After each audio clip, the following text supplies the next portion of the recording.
Welcome to this explainer.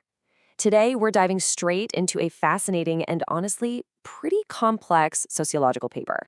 It's titled Explanation as Affect Governance. Now, most of us operate under a pretty standard assumption in our daily lives. When there's a conflict or a misunderstanding, explaining ourselves is the best way to build a constructive bridge to clarity. It's how we fix things, right? Well, the text we're analyzing today completely flips that idea on its head, asking us to look really closely at what explanation actually does when it happens in an unequal society. So, we have to ask the big question, is explaining yourself always helpful? The paper's radical core thesis argues that actually, no, it isn't. In an unequal society, the seemingly innocent, everyday act of explaining yourself can actually function as a really subtle tool of power and dominance. The author suggests that rather than just clearing up a simple misunderstanding, offering an explanation can actually be a clever way to avoid accountability and subtly redirect the focus of a conflict. To unpack this incredibly dense theory, we've put together a roadmap for our explainer. We'll start by uncovering the hidden power of explanation, then look at emotion as a social structure. After that, we'll weigh impact versus intent, break down the cycle of recursive harm, and finally, look at how the paper redefines true accountability. Let's jump right into that first piece, the hidden power of explanation, and exactly how providing context can actually become a form of control. The author's primary argument here is that explanation doesn't just clarify a situation, it actively reorganizes it. The paper uses a specific term for this, affective governance. Basically, this means the organization of social relations through emotion, emotional legitimacy, and emotional regulation. What it boils down to is that power doesn't just operate top-down through laws or physical force.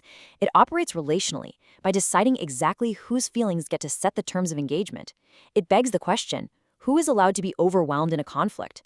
And whose interpretation of an event is officially counted as the real one? To understand exactly where this power dynamic plays out, the paper introduces the framework of white, cis, hetero patriarchy. Now, it is absolutely vital to note how the author defines this. It's not a claim that every single individual who occupies these dominant identities is behaving maliciously. Not at all. Rather, it's described as a background structural field. It's a broader system of social organization that normalizes whiteness, masculinity, and heterosexuality. According to the source material, this background structure implicitly teaches society whose discomfort counts as a literal crisis that needs immediate soothing, and conversely, whose pain is just treated as an overreaction. Which brings us right to our next point. Let's look at emotion as social structure and why we need to think beyond our private feelings. The academic theory presented here details why our feelings might not just be self-evident personal property. The dominant assumption we all carry around in everyday life is that our emotions are private facts. They're generated inside us and they belong to us. But drawing on Sara Ahmed's affect theory, the paper argues the exact opposite. It suggests that emotions actually circulate socially and attach themselves to histories. In this view, dominant feelings, things like white discomfort or patriarchal fragility, are granted a highly privileged authoritative status in our culture. They are treated as natural and incredibly important, which gives the dominant group the power to just pause or reframe a conflict entirely simply because they feel uncomfortable. And this brilliantly illustrates the next crucial concept, drawing on Judith Butler's famous theory of performativity. The idea is that explanation is an action. It's not just a transfer of information. Think about it. When someone offers a defensive explanation, saying something like, "But I just meant to help," they aren't just adding helpful context. They instantly force the other person into a position where they have to comfort them. The paper argues that this actively shifts the entire interaction. It moves the spotlight away from the harmed person's reality and violently redirects it to the acting person's self-narration. The whole underlying question changes from "what happened to you?" to "how should I be understood?" That subtle shift leads us perfectly into our third section, impact versus intent, and how this dynamic preserves a sense of innocence. Let's really examine one of the central mechanisms of this emotional governance, the crucial and often debated difference between impact and intent. Impact is what an action actually did in the real world, its material, emotional, or social effects. Intent, on the other hand, is what the actor meant to do. Now, while the author notes that both absolutely can matter, the dominant structure strongly privileges intent. If a dominant person didn't mean to cause harm, they generally believe the harm should be viewed as way less serious. The paper argues that prioritizing intent forces the harmed person to actively downgrade their own reality just to protect the dominant subject's self-image. It essentially asks the harmed person to say, hey, I recognize you are a good person, so I'll just pretend this didn't hurt me as much as it did. Interestingly, the paper categorizes this idea of innocence not as a personal feeling of guiltlessness, but as an actual political position of power. Different dominant identities are basically granted generosity in advance. For example, patriarchal innocence expects men to be judged solely by their intentions rather than the actual gendered effects of their behavior. Cisgender innocence expects immediate forgiveness for misrecognition. Explanation becomes the primary tool used to protect this innocence, continuously narrating the dominant subject back into a state of goodness and separating their core identity from the harmful act itself. Because explanation constantly recenters the dominant person's interior life, the marginalized person is left with what the paper poignantly calls the exhausting labor of translation. Evoking Frantz Fanon's concept of the colonized subject, the text describes the incredibly heavy burden placed on marginalized people in these moments.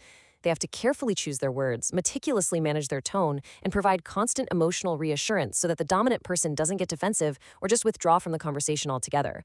The original harm essentially gets buried under the exhausting, thankless work of making sure the dominant subject feels comfortable. This dynamic traps people.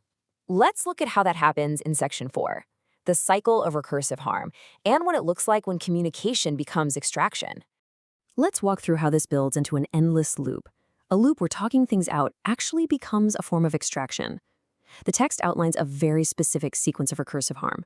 Step 1, harm is named by the marginalized subject. Step 2, the dominant subject feels destabilized by this and immediately explains their intent. Step 3, attention instantly shifts away from the initial harm and gets locked onto the explanation. And finally, Step 4, the harmed person now has to manage the dominant subject's emotional reaction to being called out. The paper stresses that this creates an endless circular discussion. It looks like communication on the surface, but it actually just preserves the social hierarchy without ever metabolizing or healing the actual harm. A huge part of why this cycle is so hard to break involves what theorist Gayatri Spivak calls epistemic capture. This occurs when dominant systems completely overwrite other ways of knowing. Think about it like this. In a conflict, a marginalized person's structural, systemic account of harm is captured by the dominant subject and downgraded into terms the dominant group is comfortable with. So an account of systemic harm gets neutralized and entirely rewritten by the dominant person as merely a misunderstanding or a personal conflict. The harmed person literally isn't allowed to know or define the situation on their own terms. The paper takes a very delicate, nuanced stance here on emotional sovereignty and the basic human right to pause a heated conversation.